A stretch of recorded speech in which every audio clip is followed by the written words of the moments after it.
Audio Jungle.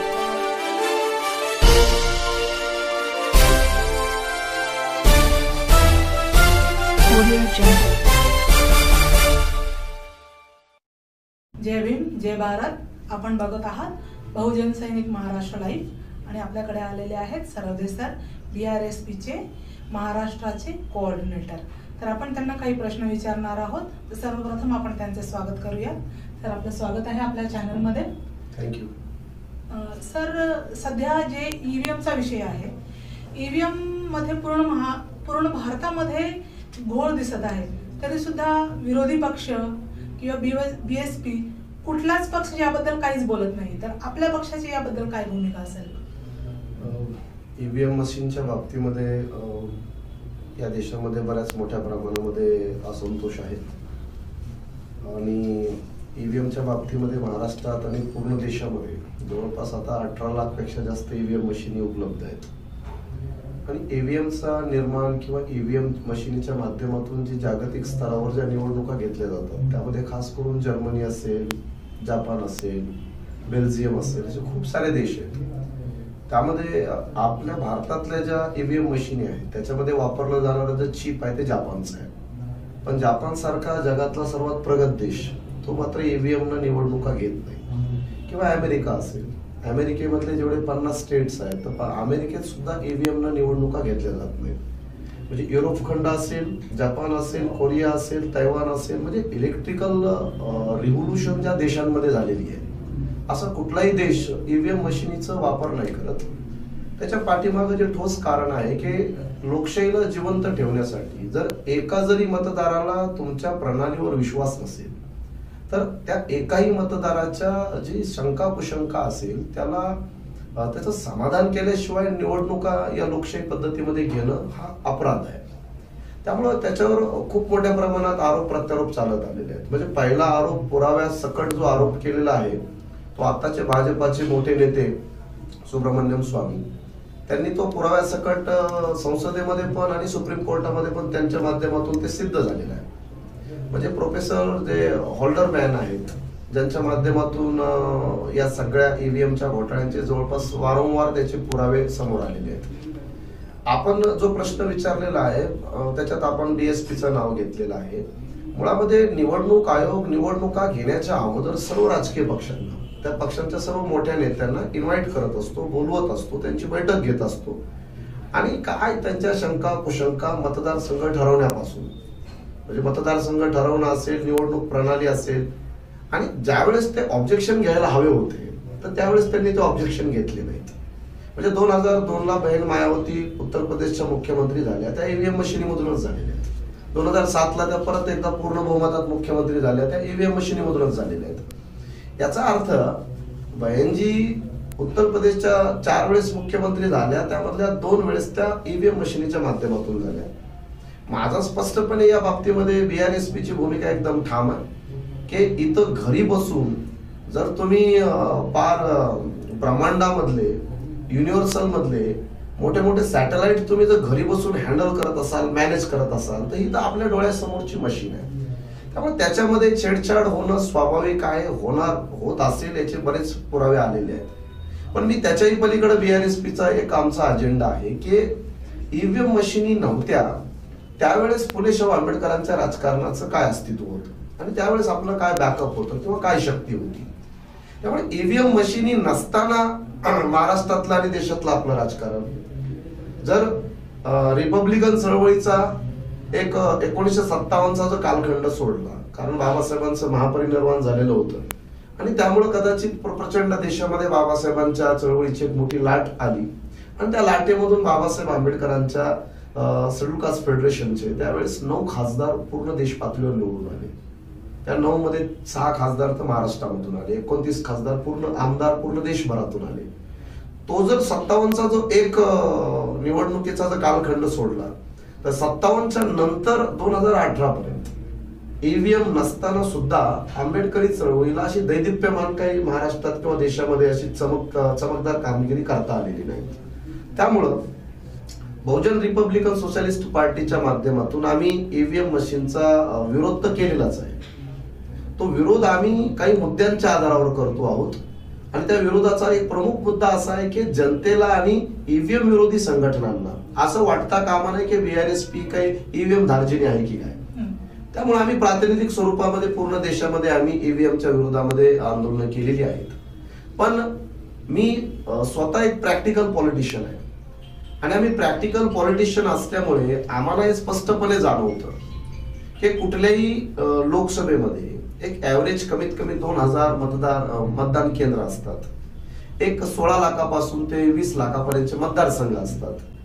आणि त्यामुळं एक उदाहरणच द्यायचं झालं म्हणजे आता पिंपरीमध्ये आपण बसलोय म्हणून हे स्पष्टपणे बोलायला काय हरकत नाही. म्हणजे पिंपरी सारख्या महापालिकेमध्ये आम्ही बहुजन रिपब्लिकन सोशलिस्ट पार्टीचा जन्म होऊन 1 वर्ष सुद्धा झालं नव्हतं. पण तरी सुद्धा आम्ही बीआरएसपी या पक्षाच्या माध्यमातून आम्ही जवळपास 13 उमेदवार या महापालिकेच्या रणांगणामध्ये आम्ही उतरवले. आनंदराज आंबेडकर यांच्या रिपब्लिकन सेनेनं फक्त 1 उमेदवार मैदानामध्ये उतरवला आणि सर्वात जास्त ईव्हीएमचा विरोध करणारी संघटना म्हणजे वामन मेश्राम सरांची बहुजन मुक्ती पार्टी. त्या बहुजन मुक्ती पार्टीनं केवळ नाम मात्र 2 उमेदवार या निवडणुकीच्या आखाड्यामध्ये उतरवले. आपण एका बाजूला असं मान्य करूया की ईव्हीएम मध्ये गडबडी आहे, पण तुम्हाला 128 उमेदवार देण्यापासून कोणी रोखलंय? आणि त्यामुळं ज्या संघटनांना 128 उमेदवार सुद्धा देता येत नसतील त्या संघटनांनी ईव्हीएम वर किती बोलावं, याला काही मर्यादा आहेत. या भूमिकेची बीआरएसपी आहे. आपण बघत आहात बहुजन सैनिक महाराष्ट्र लाईव्ह. आपण भेटूया 1 मिनिटानंतर. आपल्याबरोबर असेच राहा.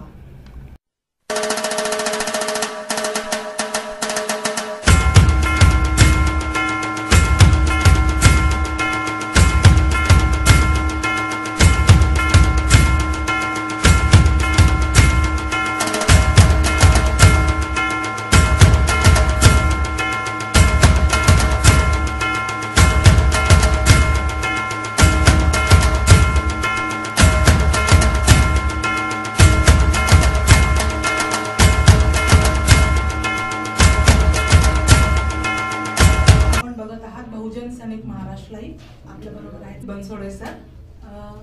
सर आपल्याला अजून एक प्रश्न विचारायचा वाटतो की आज भारतामध्ये आपले जे मनुवादी सरकार आहे ते संविधान बदलण्याची भाषा करत आहे आणि या संविधान बदलण्याच्या भाषेमुळे काही आपले जे बहुजन लोक आहेत ती भयभीत झालेली आहेत.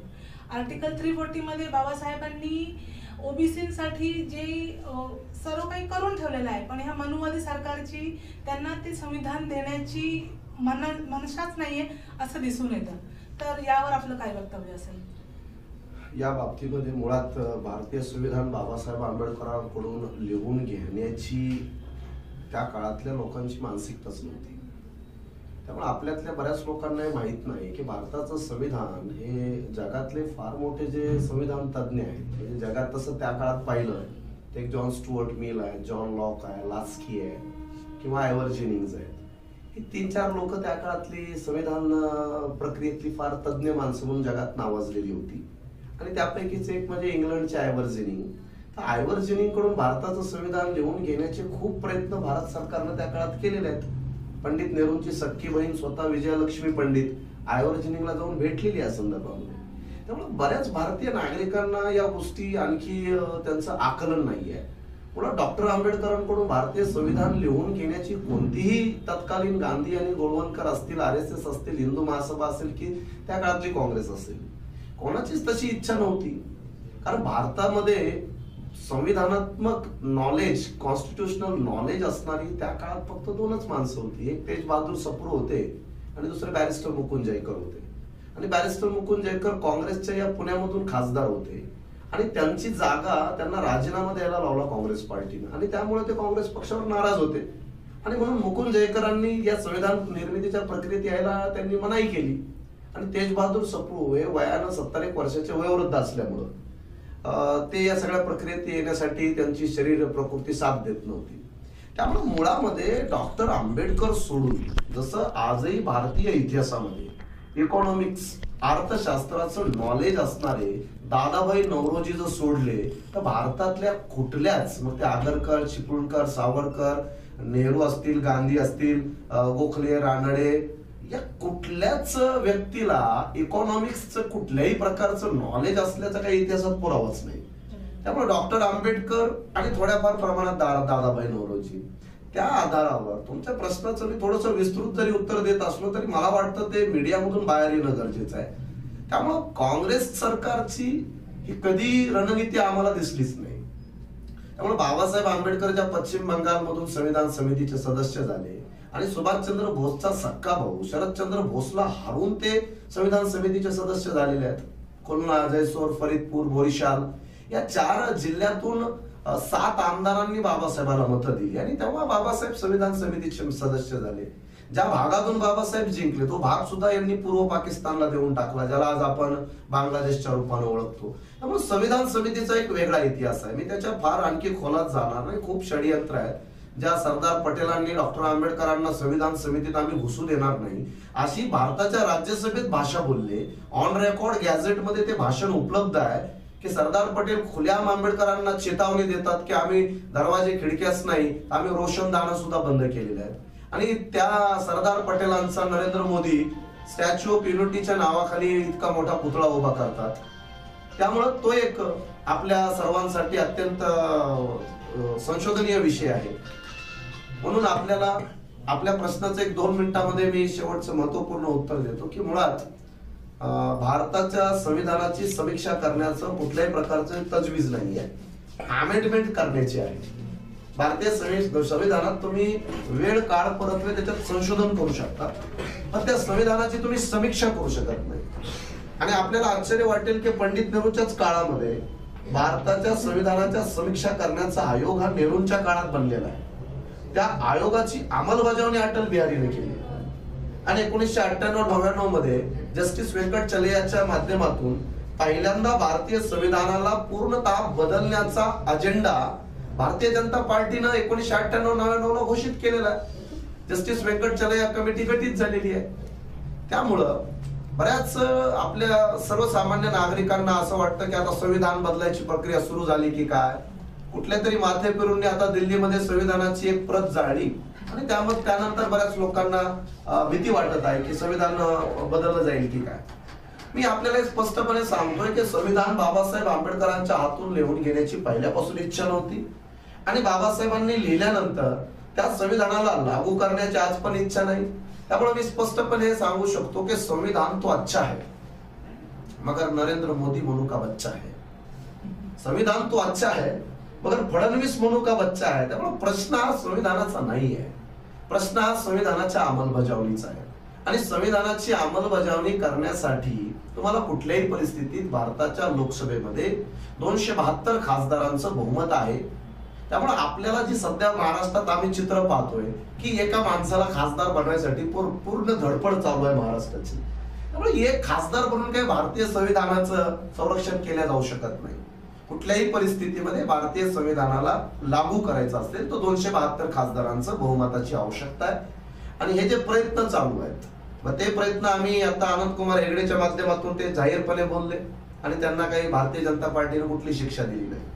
त्यानंतर भारताचे आताचे वर्तमान कायदा मंत्री पंडित आपलं रविशंकर प्रसाद आहेत, त्यांनी तर खुलेआम संविधान बदलण्याची भूमिका मांडलेली आहे. त्यामुळं भारतीय संविधान सातत्यानं धोक्यामध्ये आहे. संविधानाच्या कुठल्याही आर्टिकल्सची अंमलबजावणी केली जात नाही. आर्टिकल 38, 39 लोक आपण सर्वजण जे आहोत ते आपण भारतीय संविधानाची स्तुती करण्यामध्ये मशगूल आहोत. त्यामुळे प्रश्न हा भारतीय संविधानाची स्तुती करण्याचा नाहीये, त्या संविधानाला लागू करण्याचा प्रश्न आहे. आणि लागू करण्यासाठी स्वतः बाबासाहेब आंबेडकर 2 लोकसभेच्या निवडणुका लढल्या असतील तर डॉक्टर आंबेडकरांना लोकसभा निवडणुकीचं महत्व समजलं, पण त्यांच्यानंतरच्या त्यांच्या अनुयायांना आजपर्यंत लोकसभा निवडणुकीचं महत्व कळत नाही. ते सातत्यानं फक्त काँग्रेस भाजप सारख्या पक्षांना पाठिंबा देण्यामध्ये मशगूल आहेत. ते स्वतः लोकसभेमध्ये पोहोचण्यासाठी काही प्रयत्न करत असताना आम्हाला पाहायला मिळत नाही. BRSP ची ठाम भूमिका आहे तर कुठल्याही परिस्थितीमध्ये आपले फुले आंबेडकरी विचाराचे खासदार भारताच्या संसदेत पोहोचल्याशिवाय भारतीय संविधानाला आपण सुरक्षित करू शकत नाहीत, ही BRSP ची भूमिका आहे. धन्यवाद दादा. आपण ज्या प्रकारे बोललात की आपल्याला लोकसभेमध्ये आपलं प्रतिनिधित्व दाखवायला हवं, पण आज जी महाराष्ट्राची परिस्थिती जर आपण पाहिली तर बाळासाहेबांनी आपली लोकसभेमध्ये एक वेगळी चूल थाटलेली आहे. BSP ची एक वेगळी चूल थाटलेली आहे. आठवले गटांची एक वेगळी चूल आहे आणि आपली BRSP ची एक वेगळी चूल आहे. तर थोडासा खोचकच प्रश्न आहे हा, पण मग अशा प्रकारे आपण बहुजनांचं प्रतिनिधित्व कसं काय उभारू शकू आणि या बहुजनांनी मग कोणाकडे आस लावून पाहायचं की हा आमचा नेता आहे आणि हा जे बाबासाहेबांचं जे स्वप्न ते बाबासाहेबांनी जो रथ घेऊन पुढे निघाले होते बाबासाहेब, त्या रथाला बरोबर त्या मार्गावर नेत आहेत, तर त्या कुठल्या रथाच्या मागे बहुजनांनी जावं? प्रश्न खोचक आहे, याच्यात काही वादच नाही. पण मुळात प्रश्न असा आहे की जे काही ज्या काही नेत्यांची आपण नावं घेतली आहे त्या सगळ्या नेत्यांचं भारतीय राजकारणात आणि समाजकारणातला वावर किंवा त्यांचं अस्तित्व जर आम्ही पाहिलं, हे काही काल परवा जन्माला आलेली नेते नाही आहेत. त्यामध्ये बऱ्याच नेत्यांना म्हणजे आता त्यांची नावं न घेतलेली बरी, म्हणजे बरेच नेते हेअर डाय करतात, म्हणजे केस काळे करतात म्हणून बऱ्याच लोकांना वाटतं आणखी तरुण आहेत की काय. हे खूप वयोवृद्ध व्यक्ती आहेत, म्हणजे जवळपास वयाची 65-70 वर्ष आता त्यांची जवळ आलेली आहे. म्हणजे आदरणीय बाळासाहेब आंबेडकर, त्यांचा जन्म 1954 आहे. 1954 ते 2018 हा काही कमी कालावधी नाही. रामदासजी आठवले असतील, रासोगवई आता यांचा मृत्यू झालेला आहे. त्यामुळे आपल्यातल्या बऱ्याच नागरिकांना असं वाटतं की आपल्या समाजामध्ये गट आहे. तर मीच तुम्हाला जाहीरपणे हे विचारतो की रासोगवईंचा कुठं गट आहे, तो कुठं आहे? जोगेंद्र कावडेंचा गट कुठं आहे, तो कुठं सक्रिय आहे, कुठं आहे? त्याचा जिल्हा अध्यक्ष तरी आहे का? विधानसभेची कमिटी आहे का? त्यामुळे एक तर कागदावर तसं रेकॉर्डवर हजारो पक्ष असू शकतात, पण ते व्यवहारामध्ये कुठं आहेत? आणि 2014च्या निवडणूक आयोगाचे जे आकडे असतात, कारण आम्ही मानतो निवडणूक आयोगाच्या आकड्यांना, त्यामुळे काल्पनिक चर्चा कितीही असू शकते, पण 2014चे जे आपल्याकडे निवडणूक आयोगाचे आकडे आहेत त्या आकड्यानुसार आजही पूर्ण देशामध्ये बहुजन समाज पक्ष हा एक नंबरचा आंबेडकरी पक्ष म्हणून देशामध्ये नावाजलेला आहे, तो मोठा पक्ष आहे. महाराष्ट्रामध्ये सुद्धा बहुजन समाज पक्षाला जवळपास 11,29,000 मतं, क्रमांक 1 ची मतं बहुजन समाज पक्षालाच आहेत. त्यानंतर आम्ही पाहतो प्रकाश आंबेडकरांच्या भारिप बहुजन महासंघाला रेकॉर्डवर 2014च्या केवळ 4,72,000 मतं ऑन रेकॉर्ड आहेत. आठवले साहेबांच्या RPIला 1,06,000 मतं ऑन रेकॉर्ड आहेत. त्यामुळे बऱ्याच पक्षांची जर आम्ही आकडेवारी काढली तर ती अत्यंत काय म्हणता येईल त्याला की तुम्हाला आम्हाला मान शर्मेला खाली घालायला लावेल अशी ती आकडेवारी आहे. म्हणून 1957ला जन्माला आलेली रिपब्लिकन पार्टी असेल, 1984ला जन्माला आलेली बहुजन समाज पार्टी असेल, किंवा त्याच काळामध्ये 84च्या दरम्यानच भारिप बहुजन महासंघाची निर्मिती झालेली आहे. मला असं स्पष्टपणे तुम्हाला सांगायचं की हे सर्व पक्ष जन्माला येऊन जवळपास 40 वर्षाचे 50 वर्षाचे कालावधी लोटलेले आहेत. आणि आम्हाला कधी कधी याचा खेद वाटतो की शिवसेनेसारखा पक्ष हा 1966ला जन्मलेला आहे. म्हणजे 1957ला रिपब्लिकन पार्टी ऑफ इंडिया जन्माला आलेली आहे आणि आपल्या जन्माच्या 10 वर्षानंतर शिवसेना जन्माला आलेली आहे. आणि आज त्या शिवसेनेचे महाराष्ट्रामध्ये 18 खासदार आहेत, 63 आमदार आहेत. आम्ही त्यांना 10 वर्ष सिनियर आहेत. आमच्या मागून येऊन राज ठाकरेंचा मनसे जन्माला आला 2005 मध्ये. त्याही पक्षाने महाराष्ट्रात 13 आमदार आणले. आज त्यांचा ठीक आहे, आज एकच आमदार आहे. त्याच्यानंतर आम्ही 2013-14 मध्ये जन्माला आलेला आम आदमी पार्टी बघतो की त्यांनी तर एकच वर्षात पक्ष जन्माला आणि त्या पक्षानं दिल्ली सारख्या प्रदेशामध्ये 70 पैकी 67 आमदार आणून प्रचंड मोठा राजकीय उलथापालथ या देशामध्ये केली. जर या पक्षांना एक वर्षामध्ये, काही पक्षांना राष्ट्रवादी सारखा पक्ष आहे तो 1999ला जन्माला आला. सांगण्याचं तात्पर्य एकच आहे की वाढायला तर माणसाचे केसही वाढत असतात आणि माणसाचे नखही वाढत असतात. नखाची वाढ आणि केसाची वाढ कुठल्या माणसाची वाढ असत नाही. आणि नखासारखं आणि केसासारखं कुठलं संघटन वाढत असेल आणि त्याला जर आपली जनता वाढ समजत असेल तर आपल्या जनतेला त्याच्यावर बारकाईनं पुनर्विचार करण्याची गरज आहे. मला वाटतं की या रिपब्लिकनच्या सर्व राजकारणामध्ये आपल्या किमान 5 ते 6 पिढ्या प्रामाणिकपणे याच्यात कार्य करून कित्येक पिढ्या याच्यामध्ये उद्ध्वस्त झालेल्या आहेत. त्यामुळे कुठल्याही परिस्थितीमध्ये माझ्या दृष्टिकोनातून आंबेडकरी चळवळीचा चेहरा बदलण्याची गरज आहे. जसं कम्युनिस्ट चळवळी आहे, आज सीताराम येचुरी असेल, वृंदा करात असेल, कोणी भालचंद्र कांगो असेल, कोणी ए राजा असेल, या कुठल्याही वयोवृद्ध कम्युनिस्ट नेत्याचं भारतातले नागरिक भाषण ऐकत नाहीत. भाषण कन्हैया कुमारचं लोक आवर्जून ऐकतात, आवडीनं ऐकतात. हे कम्युनिस्टांच्या चळवळीला समजलं की आपल्या चळवळीचा चेहरा बदलण्याची गरज आहे. आणि एका नवीन तरुण मुलाला त्यांनी आपल्या चळवळीचा ब्रँड अँबॅसिडर म्हणून फोकस करायला चालू केलेला आहे, त्याच्याकडे अधिकार द्यायला चालू केलेला आहे. म्हणजे आमच्या आंबेडकरी चळवळीत मात्र ते आता किती जरी वय झालं तरी मीच, आम्ही आमचे चेहरे बदलणार नाही. तुमच्या चेहऱ्यांना 40 वर्ष नाकारलेलं आहे महाराष्ट्रातल्या जनतेनं. महाराष्ट्रातली जनता तुम्हाला नेता मानायला तयार नाहीये, हे सिद्ध झालेलं आहे. त्यामुळे शिळ्या कडीला फोडणी देण्याचा प्रकार महाराष्ट्रातल्या जनतेनं किती दिवस करावा हे त्यांनी ठरवून घ्यावं. भारतीय जनता पार्टी, ज्या भारतीय जनता पार्टीला अटल बिहारी आणि लालकृष्ण आडवाणीनं जन्माला घातलं, ते आडवाणी आजही जिवंत आहेत. आडवाणी काही मेलेले नाहीत, पण आडवाणींना कचरा कुंडीमध्ये फेकून देण्याची भूमिका घेतली आहे भाजपानं. आणि आडवाणी 2004 ला भाजपाचे प्रधानमंत्री उमेदवार होते, 2009 ला भाजपाचे प्रधानमंत्री उमेदवार होते आणि दोन्ही निवडणुकांमध्ये भारतीय जनता पार्टी सपाटून हारलेली आहे. पण तिसऱ्या निवडणुकीमध्ये भाजपा सारख्या जात्यांध पक्षाला सुद्धा हे जाणवलं की आता आडवाणीचा चेहरा पुढे करून आपल्याला या देशात टिकता येणार नाही. भले ते ज्येष्ठ आहेत, त्यांनी भाजपा निर्माण केलेली आहे, पण तरी सुद्धा भाजपाच्या सर्व लोकांनी मिळून जुन्या वयोवृद्ध नेत्यांना बाजूला ठेवलं आणि मोदी सारखा, अमित शहा सारखा एक नवीन चेहरा पुढे आणून त्यांनी त्यांचं राजकारण पुढे रेटलं आणि ते आज भारतामध्ये मोठ्या ताकदीने उभे झालेले आहेत. त्यामुळे भले भाजपासोबत आपले वैचारिक मतभेद आहेत, पण वास्तविकतेमध्ये फेस, ड्रेस, ऍड्रेस तिन्ही गोष्टी बदलण्याची गरज आहे.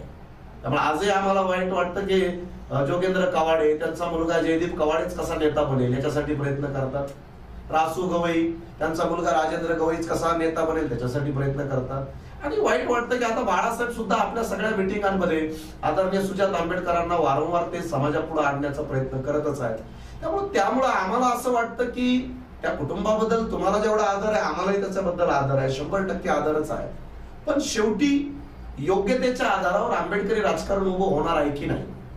जर तुम्ही क्वालिटीच्या आधारावर असा आग्रह करता की डॉक्टर आंबेडकर हे गांधीपेक्षा श्रेष्ठ आहेत, जर क्वालिटीच्या आधारावर आगरकर, चिपळूणकर, नेहरू, रानडे, जिन्ना या सर्वांपेक्षा डॉक्टर आंबेडकर विद्वत्तेच्या आधारावर ग्रेट आहेत आणि त्यांना भारतातल्या लोकांनी आपला नेता मानावा, हा जसा हट्ट आम्ही धरतो पण तसाच हट्ट आंबेडकरी राजकारणात आपण धरणार आहेत की नाही, हा आमचा प्रश्न आहे. म्हणून आमची भूमिका आहे की क्वालिटीच्या आधारावर, योग्यतेच्या आधारावर आंबेडकरी जनतेने आपलं नेतृत्व निवडावं. एवढी समज या मीडियाच्या माध्यमातून जे ऐकतील, जे ऐकत आहेत त्यांच्यापर्यंत यावी अशी BRSP ची भूमिका आहे. आमचा असा हट्ट नाहीये की मला नेता म्हणा. आमचं असं म्हणणं आहे की मेरे सीने में ना सही तो तेरे सीने में सही, कहीं भी हो मगर आग जलनी चाहिए. आमची क्रांतीशी आमची बांधिलकी आहे, आम्हाला फरक नाही पडत. ही क्रांती बहन मायावतीनं करावी, प्रकाश आंबेडकरांनी करावी, आम्ही त्या क्रांतीत सहभागी व्हायला तयार आहेत. आणि जर तुमच्या सारख्या दिग्गज नेत्यांच्या हातून ही क्रांती होत असेल तर त्याचं आपण अभिनंदन करू. पण आमचा तिसराही प्रश्न तोच आहे की ही क्रांती जर सुरेश मानेंच्या माध्यमातून उभी होत असेल तर समाजानं त्याच्याकडेही आपण डोळसपणाने पाहायला पाहिजे. त्यामुळे आमचं असं म्हणणं आहे की गाय पांढरी का तांबडी ते महत्वाचं नाहीये, ती दूध किती लिटर देते ते जास्त महत्वाचं आहे. त्यामुळे आम्ही आठवले साहेब असतील, प्रकाश आंबेडकर असतील, कवाडे साहेब असतील किंवा बहिणजी असतील, आम्ही सगळ्यांचं कमीत कमी मी 15-18 वर्षापासून महाराष्ट्राच्या राजकारणात सक्रिय आहे आणि मी या सगळ्या नेत्यांची कार्यशैली पाहिलेली आहे, या सगळ्या नेत्यांची कार्यपद्धत पाहिलेली आहे. आणि हे सगळं पाहिल्यानंतर माझ्यासारख्या तरुणांनी ज्या 5-6 पिढ्या ऑलरेडी आमच्या रिपब्लिकनच्या चळवळीत उद्ध्वस्त झालेल्या आहेत किंवा या 1585च्या बहुजनाच्याही राजकारणात महाराष्ट्राला तर काहीच भेटले नाही. भले उत्तर प्रदेशात सरकार आलं पण महाराष्ट्रामध्ये मात्र आमच्या कित्येक पिढ्या आम्ही महाराष्ट्रामध्ये पाहिलेल्या आहेत. म्हणून मला वाटतं की या निमित्तानं महाराष्ट्रानं नव्या पद्धतीने विचार करण्याची गरज आहे, विज्ञानवादी बनण्याची गरज आहे, इन्क्लुसिव्ह पॉलिटिक्स करण्याची गरज आहे आणि नवनिर्मितीच्या आधारावर महाराष्ट्रामध्ये बेस ऑफ क्वालिटीमध्ये ते कोणातही असू द्या. बाबासाहेब म्हणतात की योग्यतेच्या आधारावर भिल्ल आदिवासी या देशाचा प्रधानमंत्री झालेला मला पाहायचा आहे.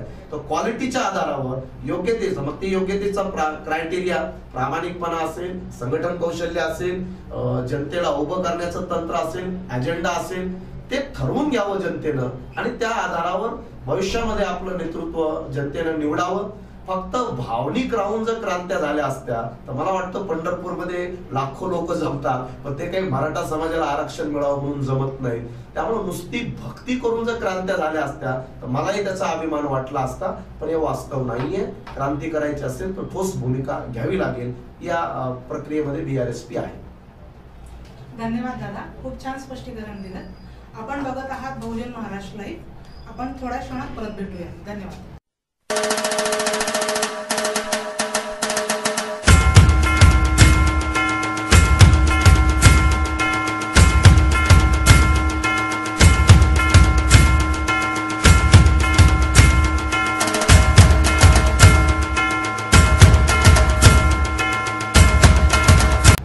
आपण बघत आहात बहुजन सैनिक महाराष्ट्र लाईव्ह. दादा, BSP हा जो पक्ष आहे हा 3 नंबरचा पक्ष असताना आपल्याला आपल्या पक्षाच्या स्थापनेची काय गरज पडली? हा BRSPच्या निर्मितीशी जुळलेला प्रश्न आहे. बहुजन समाज पार्टी आज तरी भारतातला 3ऱ्या क्रमांकाचा पक्ष आहे हे निर्विवाद सत्य आहे. पण आम्ही सातत्यानं महाराष्ट्रात ऐकत आलेलो आहोत की मैदानी शादी में अब्दुल्ला दिवाना. त्यामुळे आमच्या दृष्टिकोनातून उत्तर प्रदेशमध्ये BSPने 4दा सरकार बनवलेलं आहे आणि तिथं एक मोठं राजकारण उभं पण झालेलं आहे. पण आता आपण जे पाहतोय की उत्तर प्रदेशात सुद्धा राजकारणाचं फार मोठ्या प्रमाणात अधपतन झालेलं आहे. त्यामुळे माझ्यासारख्या कार्यकर्त्याला हाच प्रश्न पडलेला आहे की महाराष्ट्राचं काय. त्यामुळं उत्तर प्रदेशमध्ये सरकार बनत असेल, आजही उत्तर प्रदेशचं राजकारण चांगल्या पद्धतीनं चालत असेल, त्याबद्दल आपण सर्वांनी बहिणीला शुभेच्छा देऊ. पण महाराष्ट्राचं काय. आणि मग आम्ही पाहतो की महाराष्ट्रामध्ये बहुजन समाज पार्टी असेल की इतर आंबेडकरी पक्ष असतील ते महाराष्ट्राच्या राजकारणामध्ये पाहिजे त्या ताकदीनं काही उभे होऊ शकलेले नाहीत. आणि BRSP निर्मितीच्या पाठीमागं हाच एकमेव उद्देश आहे की बहन मायावतीजींना वारंवार या विनंत्या करण्यात आल्या. म्हणजे एक तर 2014च्या निवडणुका, म्हणजे 2 मिनिटांमध्ये मी एक धावता आढावा आपल्याला देतो. एक तर 2009च्या विधानसभा आणि 2014च्या विधानसभा. 2009च्या ज्या विधानसभा झाल्या त्यावेळेस बहन मायावतीजी उत्तर प्रदेशच्या पूर्ण बहुमतात मुख्यमंत्री होत्या. 2007ला त्यांचं सरकार बनलं आणि 2009 मध्ये महाराष्ट्राच्या विधानसभा झाल्या. आणि त्या विधानसभेचे आकडे जर आपण पाहिले तर अत्यंत अधपतन झालेले महाराष्ट्राचे आकडे. म्हणजे पूर्ण महाराष्ट्रामध्ये बहुजन समाज पक्ष 281 जागेवर निवडणूक लढला आणि 279 जाग्यावर या पक्षाच्या जमानती जप्त झाल्या. फक्त 2 जाग्यावर या पक्षाची जमानत वाचली, डिपॉझिट. आणि त्या दोन्ही जागा मराठवाड्यातल्या. एक लातूर मधून डॉक्टर खय्यूम खान आणि एक हिंगोली जिल्ह्यातून कळमनुरी विधानसभेतून डॉक्टर संतोष टारफे. हे 2 जर उमेदवार सोडले 2009 मध्ये तर बहुजन समाज पक्षाचं महाराष्ट्रात अत्यंत खालच्या पातळीचं अधपतन झालं होतं. अशा अधपतन झालेल्या BSPची सूत्र मे 2014ला डॉक्टर सुरेश मानेंकडे देण्यात आली आणि निव्वळ 5 महिन्याचा कालावधी त्यांना पक्ष कार्य करण्यासाठी देण्यात आला. आणि त्या 5 महिन्यामध्ये डॉक्टर सुरेश मानेंच्या नेतृत्वामध्ये बहुजन समाज पार्टीनं महाराष्ट्रामध्ये 9 जाग्यावर 2ऱ्या क्रमांकाची मतं घेतली. म्हणजे पार उत्तर नागपूरमध्ये 57,000 मतं घेऊन काँग्रेस पार्टीचे दिग्गज नेते नितीन राऊत यांना 3ऱ्या क्रमांकावर फेकल्या गेलं. जालना सारख्या मराठवाड्यातल्या जागेवर रशीद पैलवान सारख्या एका दिग्गज नेत्यानं 3ऱ्या क्रमांकाची मतं घेतली. ते निसटत्या मतानं हारले. केवळ 4,000 मताच्या फरकानं जालन्यामध्ये BSPचा पराभव झाला. मग भंडारा विधानसभा असेल, उमरेड विधानसभा असेल, हिंगणघाट विधानसभा असेल, त्याच्यानंतर साकोली असेल, पुलगाव असेल, वर्धा असेल, खूप साऱ्या विधानसभेच्या जाग्यावर बसपानं प्रचंड ताकदीची मुसंडी मारली. आणि आम्हाला असं वाटत होतं की डॉक्टर सुरेश मानेंकडं अशी अधपतन झालेली BSP बहिणजीनं कामासाठी दिली आणि डॉक्टर सुरेश मानेंनी 5 महिन्यामध्ये या BSPला एक चांगलं वलय या 5 महिन्यामध्ये मिळवून दिलं. आता चांगलं काम केल्यानंतर आम्हाला असं वाटत होतं की बहिणजीनं त्यांना काहीतरी एक बक्षीस म्हणा की त्यांना एक सपोर्ट म्हणा. त्यानंतर महाराष्ट्रामध्ये औरंगाबादच्या महापालिका झाल्या एप्रिल 2015 मध्ये. डॉक्टर सुरेश माने प्रभारी होते. त्यांनी मला स्वतः डेप्यूट केलं होतं. मी औरंगाबादच्या महापालिकेचा प्रभारी होतो. आणि तिथं सुद्धा BSPनं कधी नव्हे ते इतिहासात पहिल्यांदा औरंगाबाद महापालिकेत 5 नगरसेवक निवडून आणले. नागपूरच्या जवळ वाडी नावाची नगरपालिका आहे, तिथं 7 नगरसेवक निवडून आणले. आणि हे सगळं डॉक्टर सुरेश मानेंच्या नेतृत्वामध्ये चांगल्या पद्धतीचं पक्ष उभा होत असताना अत्यंत खेदाची गोष्ट आहे की कुठलंही असं मजबूत ज्याला म्हणतात राजकारणात काहीतरी एक सबळ पुरावा लागतो, असा कुठलाही सबळ पुरावा न देता तडकाफडकी डॉक्टर सुरेश मानेंची महाराष्ट्रातून हकालपट्टी करण्यात आली. आणि त्यांना केरळमध्ये तुम्ही काम करा म्हणून बहिणजीचा संदेश आला आणि डॉक्टर मानेंनी केरळमध्ये काम करण्याला नकार दिला. त्यानंतर बहीण मायावती म्हटले तुम्ही बिहारच्या निवडणुका आल्यात, तुम्ही बिहारचा प्रभारी म्हणून काम करा. डॉक्टर सुरेश मानेंनी त्यालाही नकार दिला. बहिणजी म्हटलं तुम्ही आता आंध्र प्रदेश पहा. डॉक्टर माने साहेबांनी त्यालाही नकार दिला. त्यामुळे वाद जो आहे, डॉक्टर सुरेश मानेंनी बहीण मायावतीच्याने एवढीच विनंती केली की बहीणजी मला तुम्ही महाराष्ट्र द्या. तुम्ही 2003 पासून 2014 पर्यंत तुम्ही केरळ, तामिळनाडू, कर्नाटक, दीव, दमण, केरला, तामिळनाडू, तुमचा सगळा दक्षिण भारत तुम्ही सगळं मला दिलं. पण मी ज्या महाराष्ट्राचा रहिवासी आहे, ज्या महाराष्ट्राच्या मातीशी माझी नाळ जोडलेली आहे, तुम्ही त्या महाराष्ट्रात मला एकदा पूर्ण 5 वर्षाची सूत्र द्या. आणि बहीणजीनं ती सूत्र देण्यासाठी नकार दिला. आणि मग माने साहेबांनी ठरवलं, ते राष्ट्रीय महासचिव राहू शकले असते. त्यांना बहीणजीनं राज्यसभा देण्याची भूमिका घेतली होती की तुम्ही थांबा, बिहारचा इन्चार्ज घ्या, राज्यसभेच्या बाबतीत आपण पाहूया. त्यांच्या सूचनेवरच डॉक्टर सुरेश मानेंनी मुंबईच्या लॉ डिपार्टमेंटचे ते HOD होते आणि चांगला 1,00,000-1.5 लाखाच्या पगाराच्या नोकरीचा त्यांनी राजीनामा दिला, बहिणजीच्या सूचनेवरच दिला. आणि म्हणून डॉक्टर सुरेश मानेंची ही भूमिका होती की बहिणजी तुमचं जो उत्तर प्रदेशवर प्रेम आहे, तो माझं पण महाराष्ट्रावर प्रेम आहे आणि मला तुम्ही महाराष्ट्रात काम करायची मुभा द्या. या मुद्द्यावरून बहिणजी सोबत मतभेद झाले आणि त्या मतभेदातून आम्ही फक्त महाराष्ट्रापुरतं राजकारण डेव्हलप करण्याचं, उभं करण्याची भूमिका घेतली. आणि याच भूमिकेतून 9 ऑक्टोबर 2015ला नागपूरच्या कस्तुरचंद पार्कवर बहुजन रिपब्लिकन सोशलिस्ट पार्टीची स्थापना करण्यात आली. आणि या 3 वर्षामध्ये BRSPनं आपलं एक स्वतःचं राजकीय वलय, नाव डेव्हलप केलेलं आहे. आम्ही स्वतःच्या ताकदीवर महाराष्ट्रात बरेच नगरसेवक निवडून आणले आहेत, जिल्हा परिषद मेंबर निवडून आणले आहेत, 90 पेक्षा जास्त ग्रामपंचायती पूर्ण बहुमतानं आम्ही ताब्यात घेतले आहेत.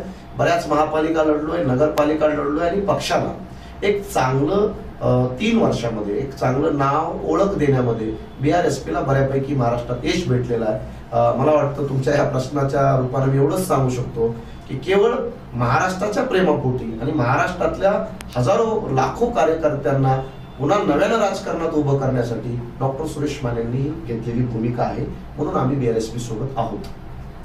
धन्यवाद दादा. BRSPचे महाराष्ट्राचे कोऑर्डिनेटर म्हणून आपण विचारलेल्या प्रश्नांची समाधानकारक उत्तरं दिली.